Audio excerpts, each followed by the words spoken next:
उनकी आत्मा की शांति के लिए, सद्गति के लिए परमपिता परमात्मा से हम प्रार्थना करते हैं। आइए मैं अपने विषय की ओर चलूं। थोड़ी देर हम परिचर्चा करते हैं। वर्तमान में स्वामी जी के जन्म का, स्वामी जी के आत्मबोध का सिलसिला चल रहा है। लगभग यही लोग मना रहे हैं समाजों में, और हमें कहीं बड़े प्रोग्राम में जाना होता तो लगभग इसी विषय पर विशेष चर्चा इन दिनों चल रही है। तो हम आज स्वामी जी के बारे में कुछ बोलने का प्रयास करेंगे। ऋषिराज तेज तेरा चहुओर छा रहा है, तेरे बताए पथ पर ये संसार जा रहा है। वो दर्दिला दयानंद जो अपने सभी संबंधियों के मरने पर नहीं रोया, वो इस देश की दुर्दशा पर बहुत रोया। एक टीस जिगर में होती थी, एक दर्द सा दिल में होता था। वो रात को उठकर रोते थे जब सारा आलम सोता था। पूरे भारत भर देश में जाता रहता हूँ। एक रूपता की इतनी कमी है आज समाज में कि मुझे ऐसा अनुभव हो रहा है, चिंतन हो रहा है। आज मैं 3 बजे उठा, देवी जी कहने लगी आप रात को सोते नहीं हो क्या?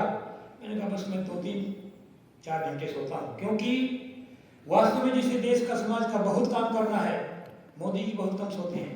और एक आपको नई बात बता रहा हूँ, शायद विद्वानों के अलावा भी मैंने संबोधन किया था ना आचार्य रमेश जी, और फिर दिखाई नहीं दिए तो मैंने कहा काम कम हो गए, ये आप अंतर्राष्ट्रीय जी के पास बैठे हैं। तो मैं निवेदन कर रहा था आपको, ऋषि दयानंद महाराज 4 घंटे सोते थे। स्वाध्यायशील होंगे उनको पता होगा, बहुत कम लोगों को पता है ये बात। चूहे की कहानी सब बच्चों को पता, सबको डीएवी स्कूल के बच्चे याद करके मैं वीडियो स्कूल सोलन में गया तो सब बच्चों को याद, वहां पर सब बच्चों को याद। लेकिन जब मैंने ये बात पूछी कि स्वामी जी कितनी देर तक सोते थे, तो किसी ने नहीं बताया। 4 घंटे सोते थे। उसका प्रमाण है, एक सहजानंद नाम के व्यक्ति स्वामी जी के पास आए। उन्होंने इच्छा जाहिर की कि महाराज मैं आपसे संन्यास ग्रहण करना चाहता हूं, मैं संन्यास लेना चाहता हूं आपसे। स्वामी जी ने कहा कि ठीक है, संन्यास दे दूंगा, मैं आपको परखूंगा। स्वामी जी ने क्या कहा? बोलो, मैं आपको परखूंगा, हफ्ते 10 दिन मेरे पास रहो। हफ्ते 10 दिन 12 दिन वो रहे वहां, और उसके बाद में उनको संन्यास दिया और नाम दिया सहजानंद। और वाकई में वो सहज और सरल थे। यदि आज हम सहज और सरल बन जाए ना, तो आज समाज बहुत आगे बढ़ सकता है। हम कुटिल हैं, कुटिलता युक्त पाप रूप कर्म को छोड़ दें, ऐसा हम पढ़ते हैं रोज। अग्नि ने सुखता रहे आसमान विश्वान देव, इस मंत्र का भाव है, इसके अंदर अर्थ है कुटिलता युक्त पाप रूप कर्म को। जिसके मन के अंदर कुछ और है, जो वाणी से कुछ और बोलता है और जो कर्मों से कुछ और करता है, वो छली कपटी है। मेरी भाषा में नहीं, मेरे गुरुदेव दयानंद के ऋषिवर स्वामी महर्षि जैन की भाषा में। मैं नहीं कह रहा हूं। जो मन में कुछ और रखता है, वाणी से कुछ और बोलता है और फिर कर्मों से कुछ और करता है, वो छली कपटी है। ऐसा व्यक्ति पापी है। मैं नहीं कह रहा हूं, ऋषि कह रहे हैं। पढ़ो, अभी बहुत सारी त्रुटियां थी यज्ञ में। कभी यज्ञ पर प्रवचन होगा, कभी व्याख्यान होगा तो बताएंगे, क्योंकि उसके लिए घंटा तो कम से कम चाहिए। और आजकल मैं लगभग 40-50 मिनट से कोई काम देता है ना समय, तो मैं उनसे निवेदन कर देता हूँ कि दोबारा मत बुलाना। मुझे मजे नहीं आता बोलने का, कुछ कहने का लाभ ही नहीं रहता ना। खुल करके जल्दी में बना हुआ होता है ना आदमी, तो फिर भूलता भी है। अब वो घड़ी कह रही है कि 9 बजने वाले हैं, जल्दी, तो कई बार बस भूल जाए, कभी कुछ भूल जाए कि 9 बज गए, क्या करें, जल्दी होता है। तो इसलिए समय खुला हो तो फिर ज्यादा भागने की जरूरत नहीं होती। देखो विजय जी हंस रहे हैं ना मेरी बात पर, वो ठीक समझ रहे हैं मेरी बात को, इसलिए हंस रहे हैं। तो भागने में ज्यादा जो है ना, आधी बातें छूट जाती हैं। कुछ बातें ऐसी बताने का प्रयत्न करूंगा जो नई हो। जन्म के 13 साल के बाद में बहुत हुआ था स्वामी जी को। जन्म के 13 साल पूरे हुए थे, 14वां साल लग गया था।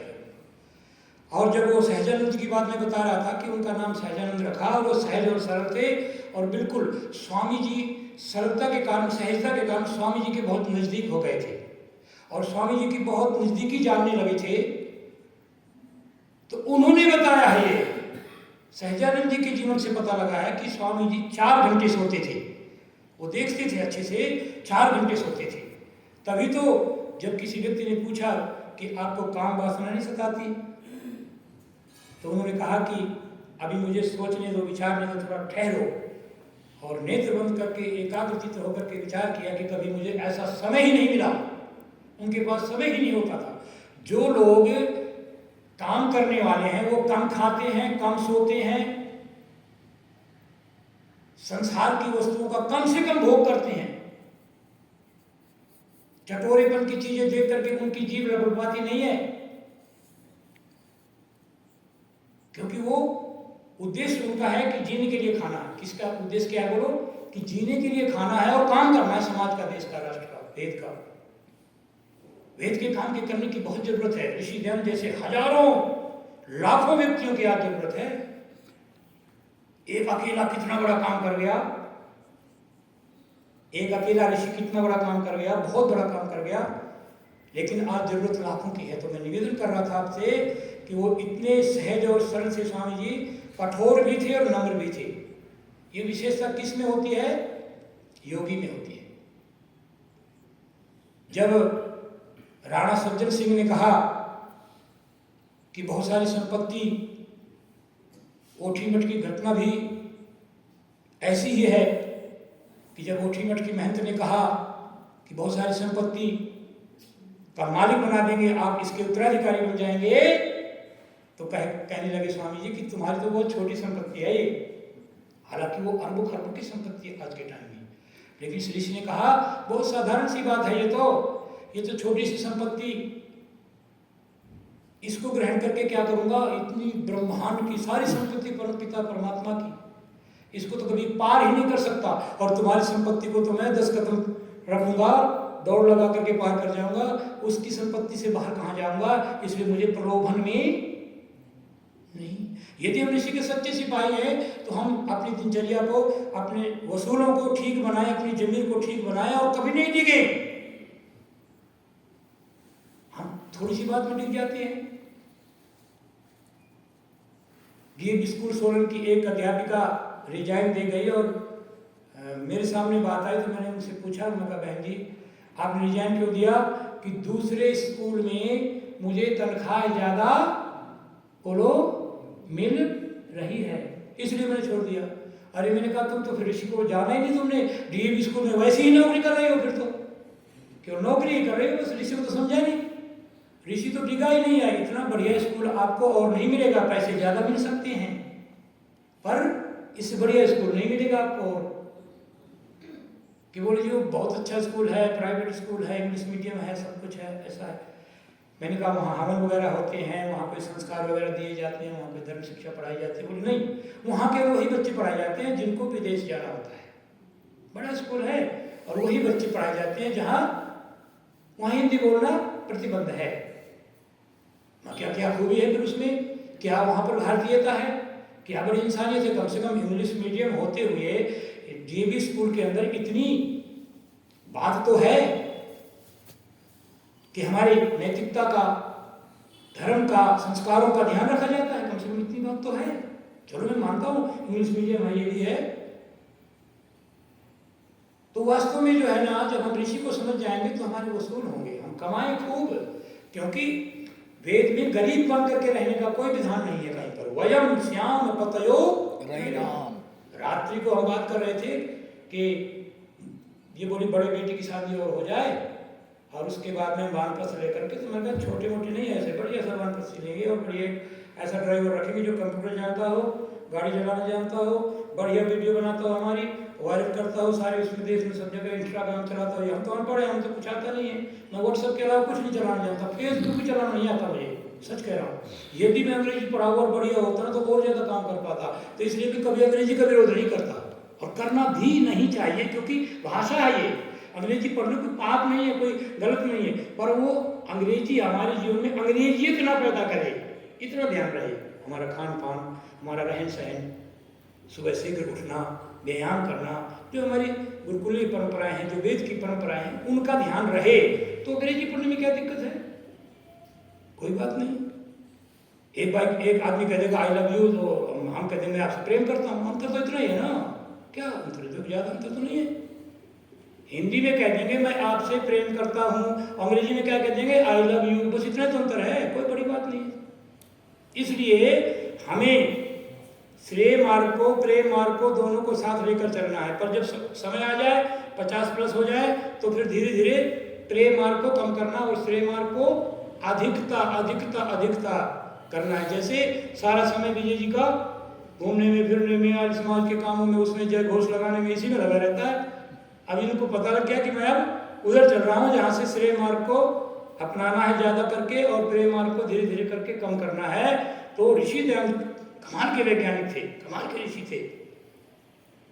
उन्होंने एक बात, जिस बात को लेकर के हम चल पड़े, उसी बात पर बुक लिखी जा सकती है, किताब लिखी जा सकती है।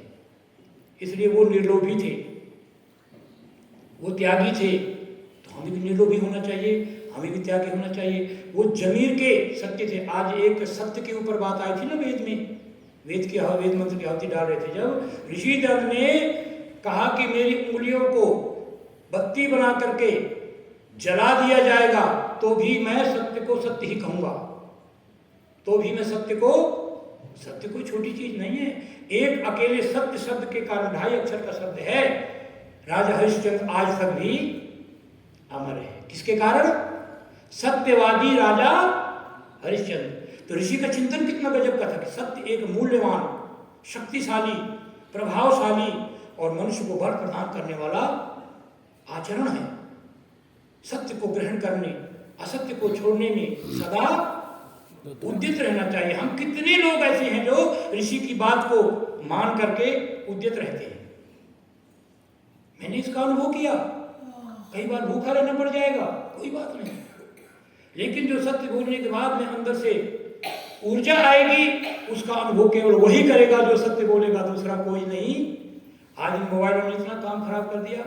एक व्यक्ति का एक्सीडेंट बहादुरगढ़ में हो गया, क्योंकि वो जब बात किया तो झूठ बोला, वो जा रहा था हरिद्वार, और घर वालों को झूठ बोल दिया कि मैं दिल्ली पहुंचने वाला हूँ, हरिद्वार पहुंचने वाला हूँ। उसको कहना चाहिए कि मैं दिल्ली पहुंचने वाला हूँ, अभी बहादुरगढ़ में हूँ, ऐसा कहना चाहिए। कहा क्या? झूठ क्या बोला फोन में कि मैं अभी हरिद्वार पहुंचने वाला हूँ, हरिद्वार जा रहा हूँ, गंगा नहाने जा रहा हूँ, और उसका एक्सीडेंट हो गया। कहाँ? बहादुरगढ़ में। कई दिन तक ढूंढते रहे, डेड बॉडी मुश्किल से मिली, कई दिन तक। कई दिन के बाद में वो पुलिस वालों के कस्टडी में थी। झूठ का कारण कितना बना, कितना घर वालों ने परेशानी उठाई, और यदि सत्य होता तो सीधे वहीं पहुंच जाते। इसलिए छोटी छोटी बातें, बच्चे कहीं जाते हैं, झूठ बोलते हैं, मम्मी मैं घर में अभी आ रहा हूँ, मैं वहां पर हूँ, होते कहीं और हैं, बोलते कहीं और हैं। और इसका कारण और बताऊं मैं, इसका कारण हम और आप हैं। माँ ने कहा बेटा पापा को मत बताना, छोटे हैं ना बच्चे अभी, पापा डांटेंगे, पापा को मत बताना। किसने सिखाया झूठ बोलना? मम्मी ने। चाहे भूखे मर जाएंगे, मम्मी कहे नहीं सब कुछ बताना है, झूठ नहीं बोलना है। और पापा भी कम नहीं, जब सोचा कि मम्मी झूठ बुलवाती है तो पापा भी बच्चों को खुश करने के लिए सोचते हैं तू भी झूठ बोल करके बच्चे को अपनी तरफ कर ले। अब यहाँ कंपटीशन हो जाता है कि बच्चे भी सोचते हैं कि ये दोनों जो है ना हमें कंफ्यूज करते हैं, हम भी इनको कंफ्यूज करेंगे। स्थिति ऐसी बिगड़ जाती है कि परिवार संभलता नहीं है। इसलिए सत्य बहुत बड़ी चीज है। आज से संकल्प करके जाना है आपको, स्वामी दयानंद जी का जन्मदिन मनाना और स्वामी दयानंद जी का बोध उत्सव मनाना पूर्ण रूप से सफल हो जाएगा। केवल एक आर्य समाज के नियम को आज धारण करके जाना, प्रैक्टिकली करके जाना, फिर कुटिलता युक्त पाप रूप कर्म से आप बच जाएंगे। आपके मन में जो होगा धड़ल्ले से मुख से बोलेंगे, जो आपके धड़ल्ले मुख से बोलेंगे वही आप कार्य करेंगे, वही आपकी आदत बनेगी, वही आपके कर्म बनेंगे। क्योंकि कर्म से भाग्य को बदला जा सकता है, कोई भाग्य लेकर के नहीं आता, भाग्य सब यही बनाया जाता है। इसलिए हम कितने भाग्यशाली हो सकते हैं, हम सौभाग्यशाली भी हो सकते हैं। एक भाग्यशाली शब्द है, एक सौभाग्यशाली, सौभाग्य वाले हो सकते हैं। क्या गजब की एक शब्द पर चिंतन करो, विचार करो। एक एक शब्द पर पीएचडी हो सकती है, एक एक शब्द पर। मैंने खुद पीएचडी नहीं की, लेकिन एक बच्चे को मैं गाइड कर रहा हूँ, लड़का पीएचडी कर रहा है। मैं लीगली तौर पर, जैसे कि यूनिवर्सिटी में करवाते हैं और वो पहले पीएचडी होते हैं, प्रोफेसर होते हैं, जो उस तरह से मैं लीगली नहीं करवा सकता, कहीं साइन नहीं कर सकता, लेकिन उसको गाइड कर रहा हूँ। वो बच्चा मेरे अनुसार पीएचडी कर रहा है और एडमिशन उसने डीएवी जालंधर में लिया हुआ, डीएवी यूनिवर्सिटी जालंधर में जो है वहाँ पर लिया हुआ है। गाइड मेरी लेता है, मेरे से पूछता है, बताता हूँ मैं उसको। इसलिए जो ऋषि का जो चिंतन समझ में आ जाएगा ना, तो आप बिना ही डिग्री के पीएचडी से कम नहीं है, आपकी इतनी योग्यता बढ़ सकती है। इसलिए निवेदन कर रहा हूँ मैं, हम ऋषि को समझें। एक बात कहा करता हूँ कि ऋषि के आसपास रहोगे तो कोई खतरा नहीं है, और यदि ऋषि से दूर हो जाओगे तो खतरे से खाली भी बोल दो नहीं रहोगे। आज हम बच रहे हैं ना, ऋषि जन्म की वजह से बच रहे हैं। किसकी वजह से बच रहे हैं? 13 जन्म के बाद में, 13 साल के बाद में जब शिवरात्रि आई 1838 की, तो विशेष शिवरात्रि थी, वो बोध रात्रि में बदल गई। और जब उनको आत्मबोध हुआ तो वैराग्य सा रहने लगा, घर से भागने की सोचने लगे, कभी कहीं जाऊं, क्या करूं, ऐसे विचार मग्न रहने लगे। विशेष 2 घटनाएं ऐसी घटी कि उन्होंने पक्का कर दिया ऋषि को, मूल शंकर को स्वामी दयानंद बनने के लिए, शुद्ध चैतन्य मूल शंकर को स्वामी दयानंद बनने के लिए पक्का कर दिया, मजबूत कर दिया। वो कौन सी घटनाएं थी? एक बहन की मृत्यु, चाचा की, और एक चाचा की मृत्यु। इन 2 घटनाओं ने वैराग्य उत्पन्न कर दिया, लेकिन बालक मूल शंकर दोनों घटनाओं में, उनकी मृत्यु में रोया नहीं। रोया कब? वो संन्यास लेने के बाद में जब समाधि लगने लगी, 18 घंटे की समाधि लग जाती थी, ध्यान मग्न हो जाते थे, उनको कोई पचड़े में पड़ने की जरूरत नहीं थी, कोई इस झंझट में फंसने की जरूरत नहीं थी। वो तो मुक्त हो चुके थे, वो तो संन्यास लेने के बाद में, मुक्ति मार्ग में चलने के बाद में, और वो शिक्षा से जो है ना बैठ करके घंटों समाधि में बैठे रहते थे। एक दिन गंगा के किनारे समाधिस्थ ध्यान अवस्था में बैठे स्वामी जी, वहां पर एक बहुत निर्धन माता, एक गरीब महिला आई और आकर के एक अपने जिगर के टुकड़े को, अपने बच्चे को नदी में फेंका। छप से आवाज आई, जब उसने फेंका, प्रवाहित किया, तो आवाज छप से आई। उस छप से की आवाज से स्वामी जी का ध्यान टूट गया। क्या हुआ? टूट गया। और देखा एकदम कि एक महिला फटी हुई साड़ी में बहुत करीब है। पूछा, मां यहां कैसे? तो वो अपने हृदय के दुख भरे भाव से, करुणा भरे भाव से कहने लगी, स्वामी जी, गुरुवर, मैं एक बहुत गरीब महिला हूं, मेरे पास कुछ नहीं था, फटी हुई साड़ी का जो एक टुकड़ा है, इसको वापस इसलिए मैंने ले लिया स्वामी जी कि इसको सिल करके साड़ी को पूरा करके फिर दोबारा इसी साड़ी को पहनूंगी। अरे मेरा देश इतना गरीब है। वो दर्दीला दया में रो पड़ा, वहां पर बहुत रोया। अपने सगी बहन की मौत पर नहीं रोने वाला, अपने सगे चाचा की मौत पर नहीं रोने वाला, आज देश की दुर्दशा पर रो रहा। महामानव, मानवता का पुजारी, आज वो रो रहा है। क्या हमारे अंदर भी वो भाव है कि हम किसी गरीब के प्रति रोते हैं, हम दुत्कारते हैं? गरीब हमारे सामने आ जाए तो हम दुत्कार देते हैं, भाग जाए यहां से, चला जाए यहां से। हम उसकी बात को नहीं सुनना चाहते। जब मैं इनको कल शाम को यहाँ सामान रख के अपना, और शाम को मैं इनको बस स्टैंड लेने के लिए जा रहा था, तो एक हाथ कटा हुआ ऐसे महिला बैठी थी। नीचे वाला जो रास्ता है ना, नीचे से उधर जाते, इस रोड से बस स्टैंड की तरफ अंदर जाना हो तो नीचे से जो रास्ता है उस पर बैठी। और वैसे मैं कुछ चीज़ें रखता हूँ खाने के हमेशा अपने बैग में, कि कुछ बिस्कुट फल वगैरह दे दिया जाए, पैसा ना दिया जाए। लेकिन वो महिला है, क्या करेगी, ऐसा सोच करके एक बार काफ़ी दूर चला गया और मन नहीं माना, दोबारा आया, आने के बाद वो कई तो देखती रही, ऐसे ऐसे हाथ हिलाती रही। मैं आया दोबारा और आकर कुछ पैसे दिए, मेरा मन नहीं माना। यदि पुरुष होता तो शायद मन मान जाता कि ये शाम को दारू पी लेगा पैसे उसे इकट्ठे करके। महिला होने के नाते और दोनों हाथ नहीं थे उसके, मन माना। जब दिया, थोड़े से पैसे दिए, लेकिन दिया तो देने के बाद जो प्रसन्नता हुई, सारी जिंदगी नहीं भूलूंगा। ऐसे काम करने चाहिए जिससे आत्मबल बढ़े, मन की प्रसन्नता बढ़े। ये ऋषिजन का गुण है, ऋषिजन की देन है। यदि ऋषिजन हमें नहीं मिलते ना तो हम भी पाषाण हृदय क्रूर होते, किसी के प्रति दया भाव नहीं होता, किसी गरीब को आगे बढ़ाने की भावना नहीं होती। हम ही आगे बढ़ते हैं। दुनिया में हो यही रहा है, यही हो रहा है कि जो अमीर है वो अमीर होता है, जो गरीब है उसको, बड़े बड़े लोगों को देखो फैक्ट्रियों में, बड़े बड़े संस्थानों में कितना शोषण हो रहा है। यदि वहां गहराई से आप देखेंगे ना तो आपकी छाती फटने लग जाएगी। इतने इतने शोषण हो रहे हैं गरीब लोगों के साथ में। मैंने कई बार अनुभव किया, लेकिन मेरा सामर्थ्य नहीं है, मेरा सामर्थ्य नहीं है कि मैं उनको संपन्न कर दूं, मैं उनको इतना धन दे दूं कि वो गरीब न रहे। मेरा सामर्थ्य नहीं है। यदि मेरा सामर्थ्य हो तो मैं कर भी दूं।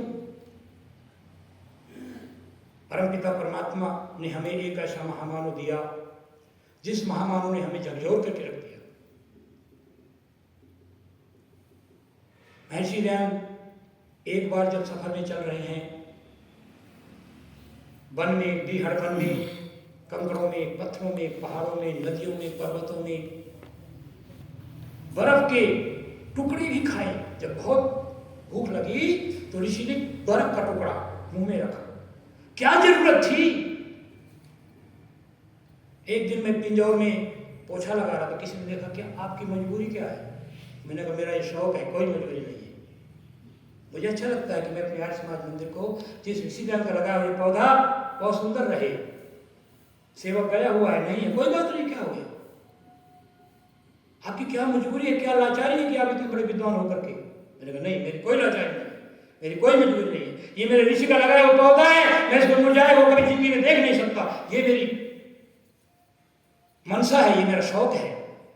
वो व्यक्ति कहने लगा धन्य, आपके ऋषि भक्ति धन्य है। खुश हो गया। और वो अब प्रत्येक, कल रात को फोन आया, राजा सिंह पाल नाम है उसका, और वो आया तो कहने लगा मैं कहाँ हो? मैंने कहा मैं वहाँ पर हूँ चंडीगढ़ में, कि सवेरे आओ। मतलब जब नहीं होता तो आपको ही करना होता है, आप सवेरे जल्दी आना, चाबी आपको वहीं पड़ोस में मिल जाएगी, और सफाई करना, बिछाना, सब कुछ करना, और सुबह यज करना। क्या दिक्कत है? क्योंकि मैं तो एक जगह नहीं रुक सकता। ये तो कोई दौर था जो 4-5 साल में 7 सेक्टर में लगा गया। मैं इकट्ठे एक जगह नहीं रह सकता। एक 5-7 दिन 10 दिन के बाद में तो मुझे भागने की लगी होती है, कहीं दूर से दूर जाए, कहीं और जाए, कहीं प्रचार करें, और ऐसी जगह पर प्रचार किया जाए जहाँ जरूरत है। सूरजपुर में आचार्य जी ने देखा है, एक छोटी सी कोशिश हमारी है, सूरजपुर में डीएवी स्कूल है, लेकिन वेद प्रचार का कोई केंद्र नहीं है। इन्होंने वहाँ पर एक वीडियो भी वायरल की थी, और उससे अभी हमने पिछले दिनों 12 फरवरी को एक प्रोग्राम किया। मुझे बड़ा दुख होता है कि कोई 12 फरवरी को स्वामी जी का जन्मदिन मना रहा है, कोई 23 फरवरी को मना रहा है, कोई कृष्ण बदी दशमी को मना रहा है, कोई अंग्रेजी तिथि के अनुसार। कम से कम हमारी एक रूपता यहाँ तो आए कि हम एक दिन तो मनाए साल में ऋषि का जन्मदिन। पिंजौर आर्य समाज ने 23 फरवरी को मनाया, क्योंकि कृष्ण दशमी, कृष्ण बदी दशमी जो तिथि के अनुसार उसी दिन है जन्मदिन, और जो अंग्रेजी तिथि है वो 12 फरवरी है। वो यदि अंग्रेजी से मनाते हैं तो वो 12 फरवरी आ जाती है, त्रेसी तिथि से मनाते हैं तो आगे पीछे हो जाती है। ये बड़ा गड़बड़। अब रामनवमी एक दिन ही मनाई जाती है, तो कम से कम इतना तो हम विचार करें, इतने तो इकट्ठे होकर के बैठे हैं कि हम एक दिन तो मनाएं, अलग अलग मनाते हैं। ये भी बड़ा दुर्भाग्य है जी। 1 महीने के लिए मनाई जाती है पूरे हिंदुस्तान में जी, 1 महीना लगातार मनाई जाती है। नहीं वो ठीक है, वो समझ गया, मैं आपकी बात समझ गया। पूरे साल मनाओ, महीना न मनाओ, पूरे साल मनाओ, लेकिन एक दिन फिक्स हो।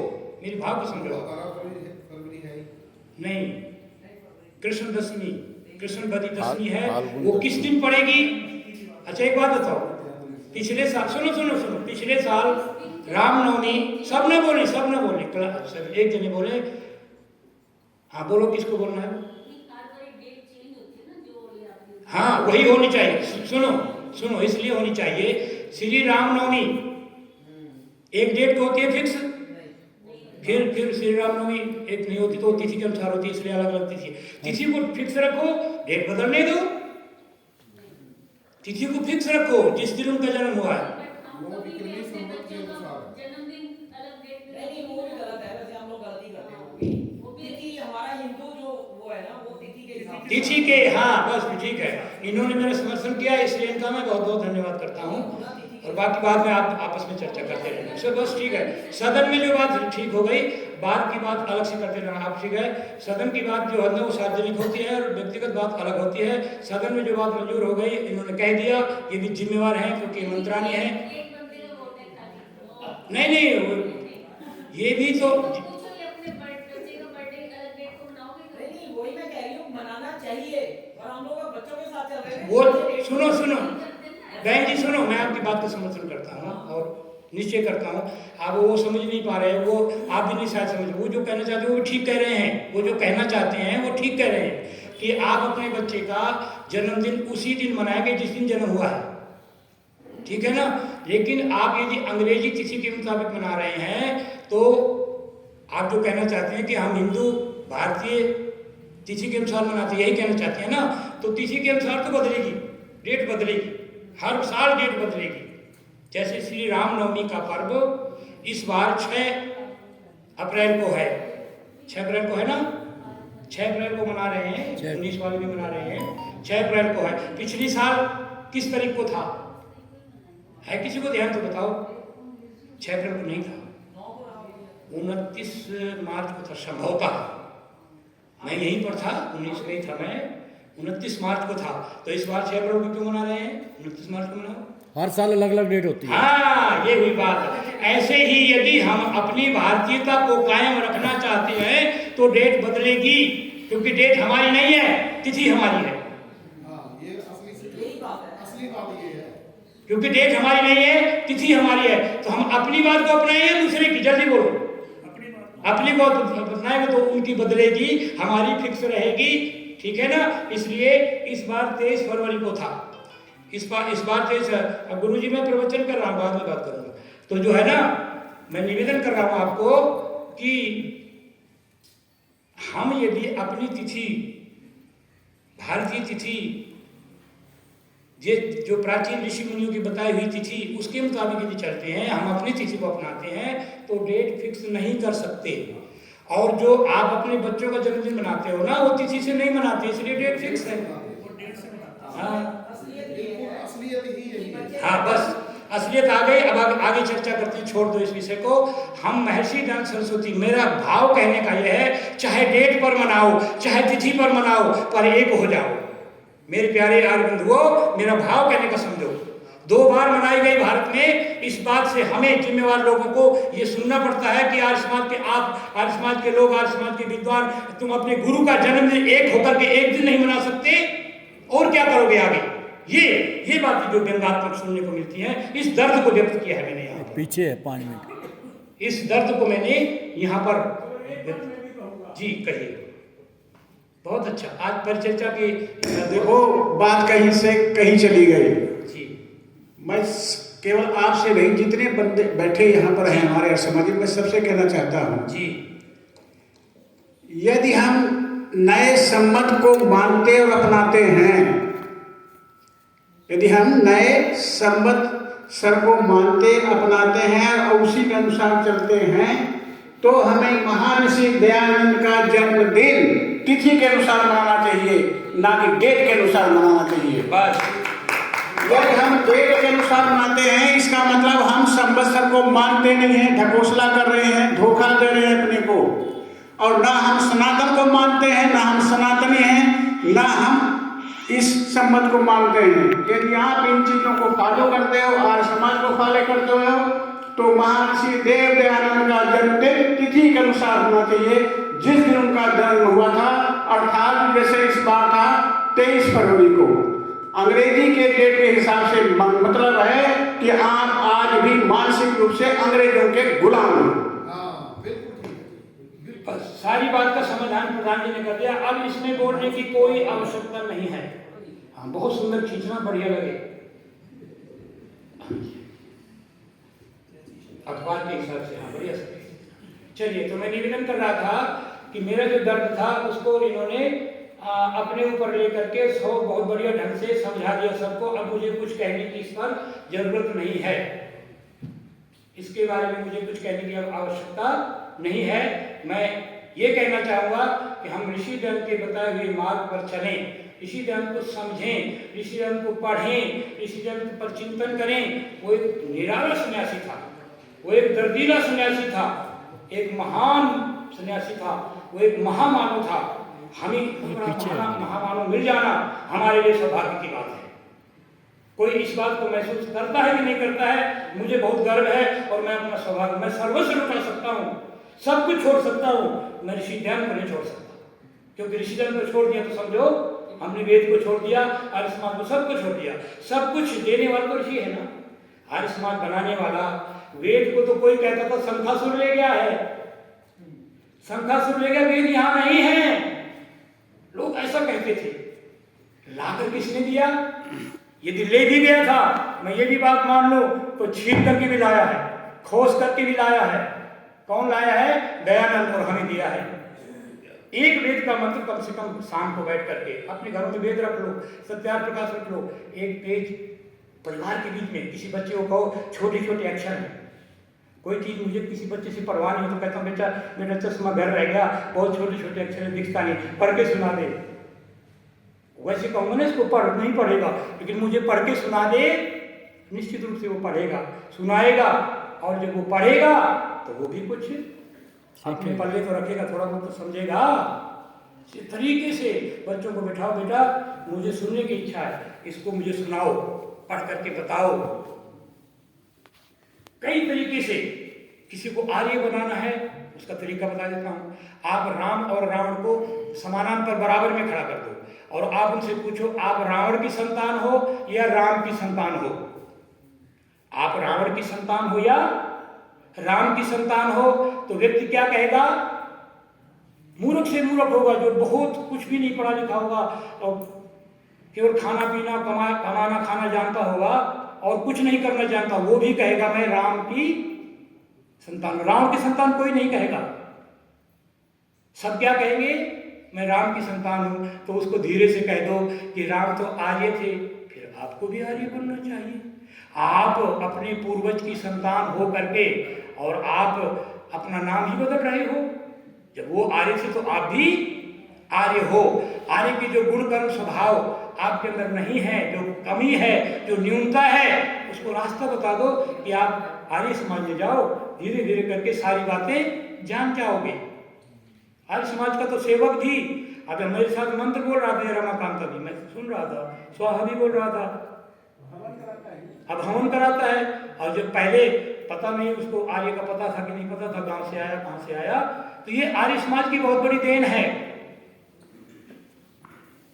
आर्य समाज की बहुत बड़ी देन है, ये संस्कार है। एक मोती नाम का कुत्ता होता था, डॉगी। आचार्य जी आपको ध्यान है मोती नाम का हमारा ब्रह्मा विद्यालय में जी जी जी जेलशाला के पास जैसी घंटी लगती थी हवन की, आ जाता था, वो मोती आकर के हवन में बैठता था रोज।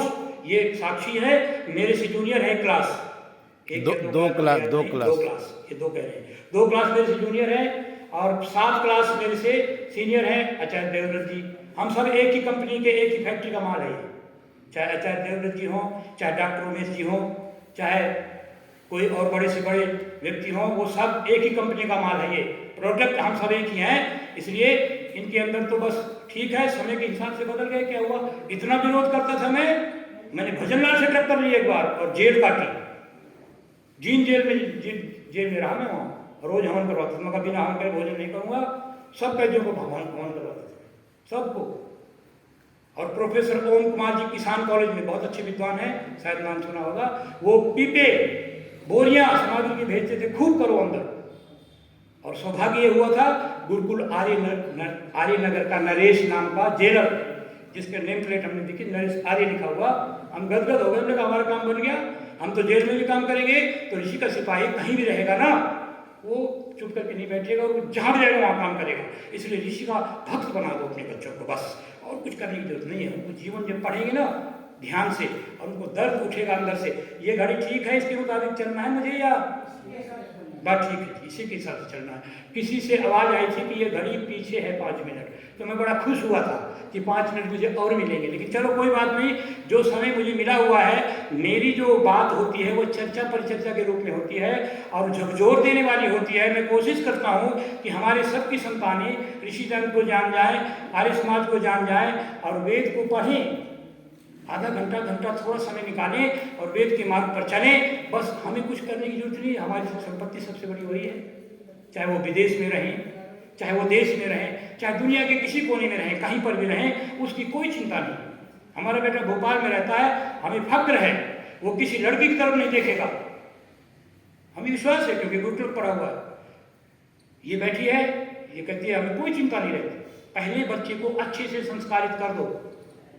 मैं कभी कभी इनको समझाता हूँ बड़े बेटे को के बारे में कि उसको जो है ना, क्योंकि गुरुकुल में नहीं पढ़ा, कि वो जो आप जो है ना उसको जल्दी बुलाया करो घर में, जो अपने काम से आता है ना वो लेट नहीं किया करो, क्योंकि हाँसी का माहौल ख़राब है। मैं कई दिन से देख रहा हूँ वहाँ गोलीबारी, एक लड़के को मार दिया, 22-23 साल का लड़का, रात को 11 बजे निकल गया घर से, मार दिया। तो वहाँ बदमाश घूमते हैं और वो उसकी नज़र में रोज़ की खबर रखता हूँ मैं पूरे हाँसी की, इनको नहीं होती क्योंकि स्कूल में बिजी होते हैं, इनको पता नहीं होता, डेली की खबर रखता हूँ, इसलिए बोलता रहता हूँ। लेकिन कभी भी मैंने ये नहीं कहा कि चंद्रकांत शास्त्री को, जो हमारा छोटा बेटा है, कि उसको कभी समझाना कि कुछ कहना, वो इनको समझाता है। इतना बढ़िया समझदार विद्वान बन करके, और किसी के साथ में, एक लड़की के साथ उसने कंपटीशन के लिए दोस्ती की, और सीटेट में, मुझे गर्व होता है इस बात का, सीटेट में ऑल इंडिया पूरे भारत में उस लड़की को आगे नहीं जाने दिया और वो भी नहीं जा सका।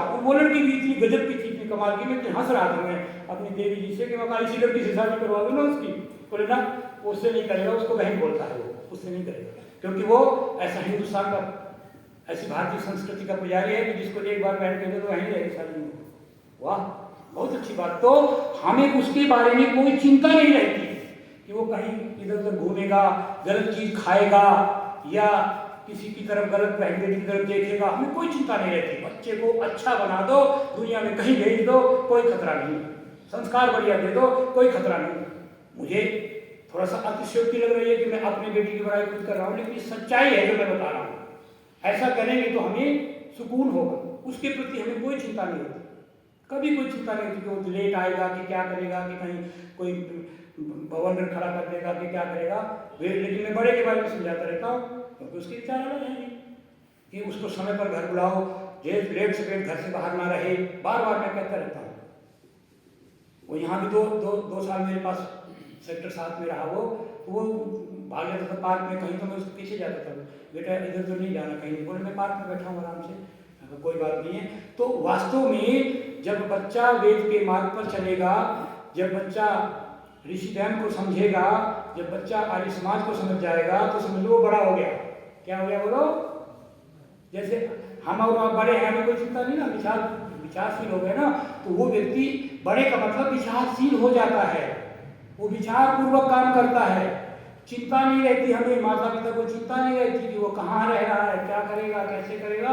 वो करेगा तो बहुत अच्छा करेगा, निश्चित होकर के माता पिता उसको कहीं भी देश की, दुनिया के किसी कोने में पढ़ने के लिए भेजने, किसी तैयारी के लिए भेजने। वो इस साल अभी उसको कराची में 86,000 रुपये मिल रहे थे, उसको टेस्ट देना था, बोले इतनी दूर नहीं जाऊँगा। नौकरियाँ उसके पीछे पीछे घूम रही है, नौकरी पीछे पीछे घूम रही है, मना कर देता है। वो 66,000 रुपये की नौकरी कराची में उसको, रांची में, झारखंड में उसको मिल रही थी, छोड़ दिया, इतनी दूर नहीं जाना, मम्मी से दूर हो जाऊंगा, पापा जी से दूर हो जाऊंगा, इतनी दूर नहीं जाना। समझदार अपने आप को, नहीं नौकरी तो आ जाएगी, कोई आदमी तो 10 दिन पीछे आ जाएगी, आनी तो है, नौकरी हमारे लिए तो है, और कौन करेगा, अनपढ़ थोड़ी करेंगे, पढ़े लिखे हम ही करेंगे। इस तरह का उसको फक्र है अपने आप के ऊपर। तो बच्चों को ऐसा तैयार करो कि निश्चित होकर के वेद का, आर्य समाज का, धर्म का, ऋषि ज्ञान का प्रचार प्रसार होता रहे। हमें जरूरत है ऋषि ज्ञान को समझने की। ऋषि ज्ञान सरस्वती जी महाराज ने अपना जीवन तिल तिल करके, एक छोटी सी बात और याद आ गई बात में, एक बार वो रास्ते में जा रहे थे स्वामी जी, और जाते जाते 3 दिन से कुछ नहीं खाया था। सुनना ध्यान से, दिल थाम करके, बातें नहीं प्रधाना जी माँ, बातें नहीं, दिल थाम करके ध्यान से सुनना कि 3 दिन से कुछ नहीं खाया था। किसने? गुरुदेव ने। स्वामी दयानंद ने, हमारे गुरु ने 3 दिन से कुछ नहीं खाया था और रास्ते में जा रहे थे, एक खेत में किसान दिखाई दिया। तो किसान से पूछा, भाई कुछ खाने को मिलेगा क्या? 3 दिन से भूखा हूं, कुछ खाने को मिलेगा तो बता दो, मैं 3 दिन से भूखा हूं। वास्तव में कितना दर्द, कितना कष्ट सहा ऋषि ने। तो उस किसान ने कहा कि मेरे खेत में अब बैगन भी नहीं है। क्या कहा? अरे भाई बोले देख ले, शायद एक आधा कहीं धोखे से रह गया हो। तो सारे खेत में जब छाना, खेत में छान डाला, अपने बैगन में एक बैगन को जब देखा तो 3 बैगन मिले। क्या संयोग था! 3 दिन से भूखा ऋषि कच्चे 3 बैगन खा गया। 3 बैगन। बोले ठीक है, एक दिन की एक बैगन प्याज मेरी भूख मिटाएगा। बहुत अच्छा हुआ, परमात्मा के पास कच्चे, कोई पकाने की जरूरत नहीं, कच्चे खा। अरे क्या मजबूरी थी, क्या कोई गरीब था वो? 100 बीघे जमीन थी। कितनी थी बोलो? 100 बीघे जमीन थी। उस टाइम तहसीलदार उस टाइम मिनिस्टर के बराबर होता है। किसके बराबर? घर में पहरेदार होते थे, सिपाही होते थे। इन बातों से परिचित हैं आप सभी। सिपाही होते थे, पहरेदार होते थे। और इतना अमीर बाप का बेटा, क्या मजबूरी थी, क्या लाचारी थी। जब उस व्यक्ति ने कहा ना कि आपकी क्या लाचारी है, यहाँ पर आप सफाई कर रहे हो, तो मैंने यही बात कही थी। उस दयानंद की क्या लाचारी थी? क्या कोई गरीब था, कोई भिखमंगा था, कोई भूखा नंगा था? नहीं, वो तो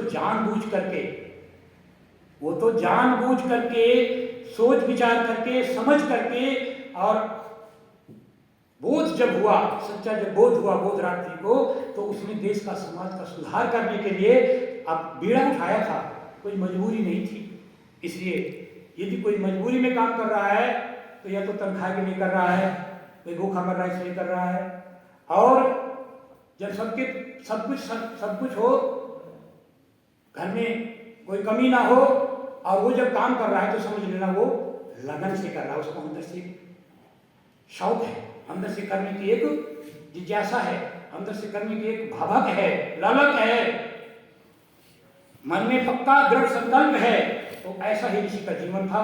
हम भी अपने आप को ऋषि के पथ पर, बताए रास्ते पर चलने का निश्चय करें और 1%, 2%, सुनो ध्यान से, 1%, 2%, 5%, 10%, जितना चल सकें। यदि 1% भी चल रहे ना ऋषि के बताए रास्ते पर, तो भी काफी है, तो भी बोलो काफी है। इन्हीं शब्दों के साथ अपनी वाणी को विराम देता हुआ, उस दर्दीले दयानंद को नमन करता हुआ, परमपिता परमात्मा से प्रार्थना करता हूँ प्रभु हमें सबको शक्ति दे कि हम ऋषि दयानंद अपने गुरुदेव के बताए रास्ते पर चलें, वेद के बताए रास्ते पर चलें, आर्य समाज को और अधिक से अधिक आगे बढ़ाने का काम करें। हमें परमात्मा ऐसी शक्ति दे, बल दे, सामर्थ्य दे। इन्हीं शब्दों के साथ आप सबका हृदय से बहुत बहुत धन्यवाद। इति ओम शम।